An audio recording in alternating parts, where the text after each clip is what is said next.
How's it going, everybody? I'm Danny D. This is 7 Deadly Bananas, and we're about to watch Euphoria Season 1, Episode 7. The last episode of Euphoria was really kind of a build-up, particularly with Jules and Rue. It took a second to think about it after I had watched the episode, but Jules, I think, is sabotaging the relationship. Or not necessarily sabotaging it, but showing Rue that Jules has kind of a different path. Rue's getting better is based around her, and that's a huge amount of pressure, and Jules is deciding to act out, giving Rue a reality check and showing Rue that she is not perfect, that she will make mistakes. And I'm excited to see these next two episodes. More than likely, everything's going to start unraveling. So let's get into this. Who's that in the background? Perfect. That must be your sister. I forgot she had a sister. Remember Uncle Ted? Boy, look at you all grown up. Come on, give me a hug. You really filled out. I bet you got all the boys wrapped around your finger. That first couple people, I was like, when my parents were together, I was very young when they were still together. They got divorced when I was like 1.5, 2. But I honestly do still remember the only interactions they ever had during that time and the couple years after were always arguments. We used to visit them on weekends.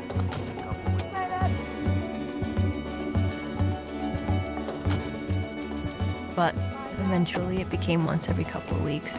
See, I didn't even get the weekends. I want to say maybe after my parents divorced, I saw my dad maybe once a year. One was in the ICU for 23 days. Jesus. The doctors were afraid he'd never walk again. Liquid lorazepam to sleep and Nimitrex injections for migraines. That's a cocktail right there. Jesus. And even though she was excited to see him and wanted to hug him, there was something about the whole thing that scared her. I want you to know there's never a day goes by I don't think about you. Fuck. The number you texted me from. Can I call you? That's my friend's phone. I promise I'll reach out to you with my new number. Don't cry, baby. I miss you, okay? I love you.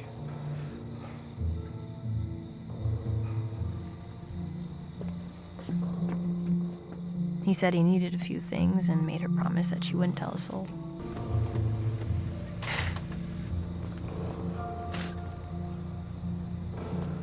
That wasn't her dad right there. She also never saw her dad again. Well, Cassie just became more relatable. Shit. Shit. But she didn't. Because, I mean, what's the worst thing anybody could say to her? That she gave a blowjob to a guy who didn't deserve it? I knew a couple friends that had this kind of scenario, and it was really just super stupid shitty. That's why I love reality TV. It's funny, it's dramatic, and Fake as fuck. Mostly.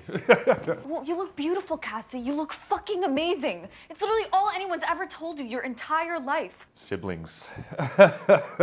Me and my brother were born like almost 1.5 years exactly apart. We did not have the best relationship. In the beginning, when we were kids, we were definitely best friends, but that grew apart, and he started living a very different life than me, even though we did a lot of the similar shit, you know. makes the whole concept of living feel like one long, sadistic joke. I know that feeling. Is that even though you know you're depressed, you're unable to stop yourself from getting worse. And I was putting together the pieces of the puzzle. Oh yeah, Rue's going on a Hardy Boy mission. Oh what? I wasn't gonna stop until I She's got the got truth. the holster on it and everything. That's amazing. I love it. Bennett, the cigarettes are killing me. Listen. The night at the carnival, she said she wanted to meet up with this guy she met online. So the night at the carnival, she made plans with this guy to meet up with him at the lake, okay? I fucking go home. Next thing I know, she's fucking knocking at my window. He didn't look like his pictures. Yeah, that's like the definition of catfishing. Tyler Clarkson? Goddamn right. Maddie is 17, Tyler's 22, and they fornicated. Statutory. Yeah, you saw it, I saw, we all fucking saw it. Including Nate. And what is a lighter offense than statutory? Assault. Bingo. She's doing this way better than I could have. I'd like to think I'm a clever guy, but... I'm a genius. I'm a fucking genius. Hey, Mom! I'm a fucking genius! It's crazy. I'm not even fucking tired. I feel amazing. He's about to crash. I'll be honest with you, Bennett. I don't think so. Not easily, anyway. Yeah, in 6th grade. I literally have no recollection of that. You want to tell McKay that you made out with Daniel at the carnival and on Halloween? Bitch, that's the craziest idea I've ever heard, right? For sure. Yeah, but I want to be honest with him. You cannot tell McKay. But it's not like I cheated you. Sorry, I'm no longer interested. I don't know about everyone else, but I miss the old cat. You know, the one who had a sense of humor and wasn't a fucking cunt? Damn. Phew. That was a heated exchange. I feel you, Kat. You sure you got the flu, Ro? See, right now I just need you to leave me the fuck alone, alright? I know that feeling very, very well. Literally, the will to not feel that way is the only thing that gets you out of that, unless you're on medications. I don't know what medications, honestly. I feel very fortunate not to have been on medication. And I admire whatever it took. I just hope it didn't teach you the wrong lesson. One thing Cal's gonna run into is being a hypocrite. I guarantee it. It's gonna be really hard. He'll find out. Once he finds out Nate knows what he knows, Cal's gonna find out how far his fatherly advice really goes at that point, because he's doing what he's doing. Please. It's probably why so many drug addicts die on toilets.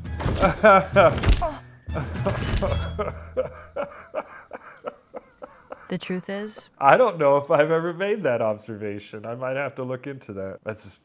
I kind of feel bad for laughing a little bit, but... Your mom tells me that you have a new, best friend. Jesus. What is that supposed to mean?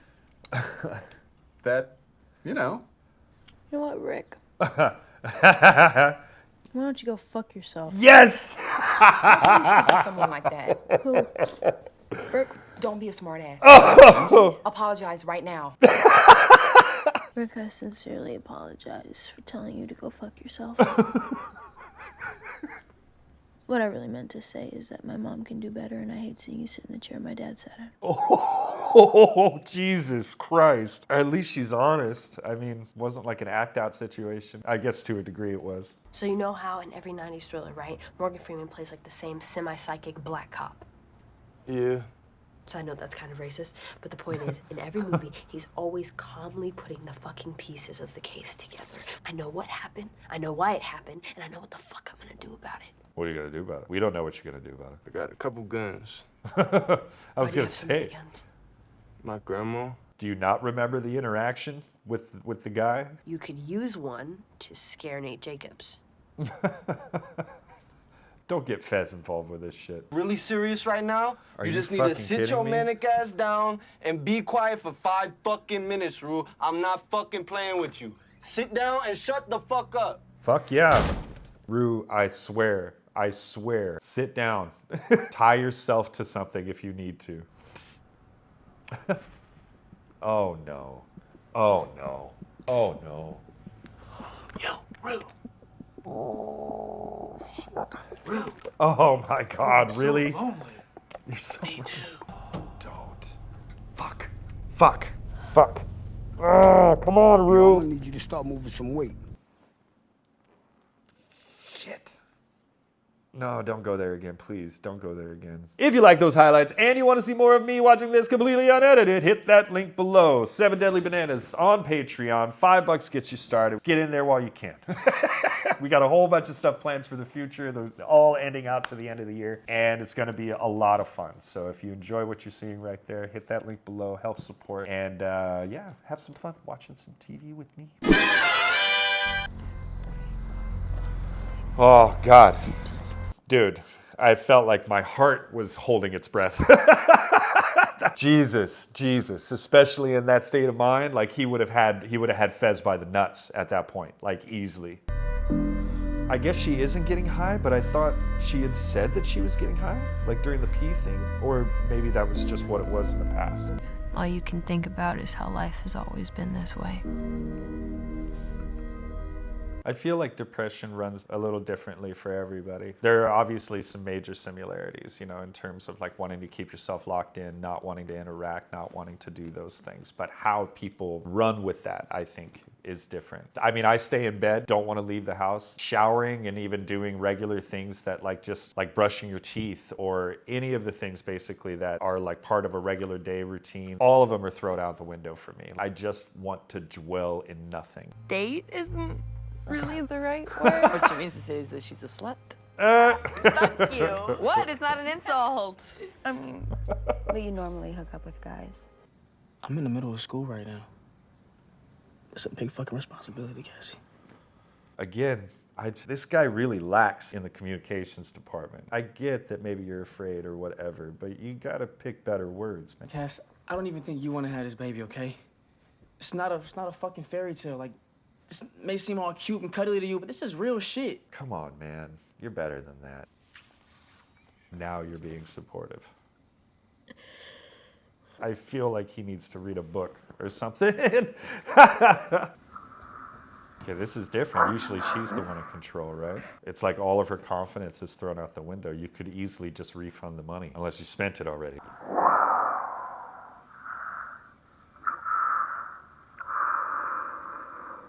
I'm a little confused, only a little. Like, hopefully that gets elaborated a little bit. That gives me some more detail. Uh-oh. No, come on, Fez. Are you just naturally doing this? 2 of the rolling papers too, bro. Oh, he works there. My bad.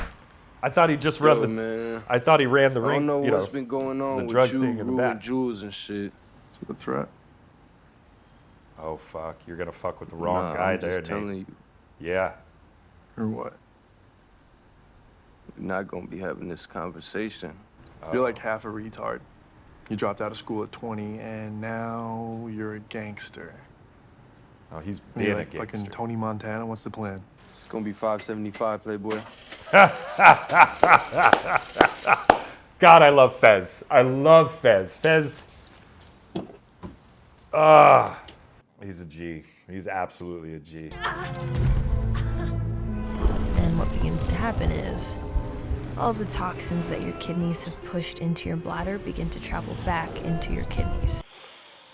Yeah, that doesn't sound good. I don't know if I've ever had this problem. Kind of makes me want to go pee right now. Just like, don't let that happen. scared of you, Nate. Is this really I'm happening? sorry for everything. Yeah, this can't be happening. I'm sorry for hurting you.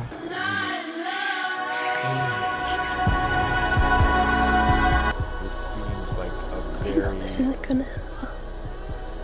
bad sexual episode.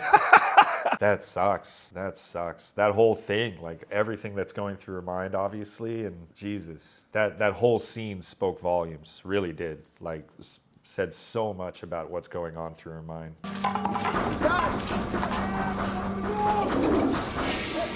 God damn it! Nate, dude. Fucking Nate. I wonder if something bad's gonna happen to him. now. Like, What's wrong? How you feel? Okay. at least that's a way of asking for help, though. Coming to that conclusion that you obviously But the need what fact you're that you doing is didn't probably turn not back working. means you're That's getting better. part of giving up your control. That was an episode. That was a hell of an episode. Things are certainly unraveling. It's almost like anticipating a mistake that they're about to make. It's like such a mixture of different positionings of that, you know. Seeing the father the way he was, I feel like I've seen my dad that way. I saw him maybe twice a year the first year, and then once a year after that, or something like that. It was just super rare. He eventually started trying to make the decisions to better his life and come back into my life and my brother's life, but he suffered from a bad heart his entire life. The drug history that he developed obviously wasn't something that helped. And then when he found out that he was going to need surgery or he was going to pass, those were the two options. He had to get sober in order to qualify for the surgery, so he did that. He got sober for 1 year. My brother and I had the opportunity to stay with him. I believe he was staying with a brother's house. I ended up getting like some huge allergy reaction to something around the house, probably a cat, and we ended up having to go home before it even got dark. Our mom came straight away and picked us up. And I remember,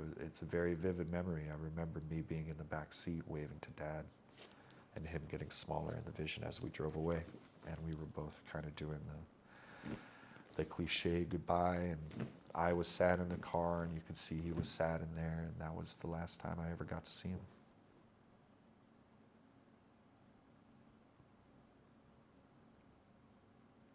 That was the last time.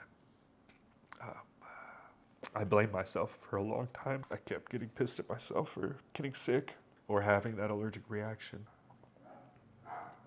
I mean, regarding the rest of the show, like you can kind of see obviously that Rue and Jules are coming to a head. Some kind of thing is about to happen with them for sure. And Jules, I think, she's like second guessing everything that she's doing. She has these feelings that I don't think she can interpret just yet. And then she also has these other feelings. And I feel like this state that we're seeing of her right now is her battling what the right thing to do is. You know, she's trying to figure out what the right thing to do is. And it's hard to see what that is. And now we got the final episode coming up next. Ooh, that's gonna be big. Okay, here we go. Thank you so much, everybody, for watching. I appreciate you, and we'll see you on episode 8.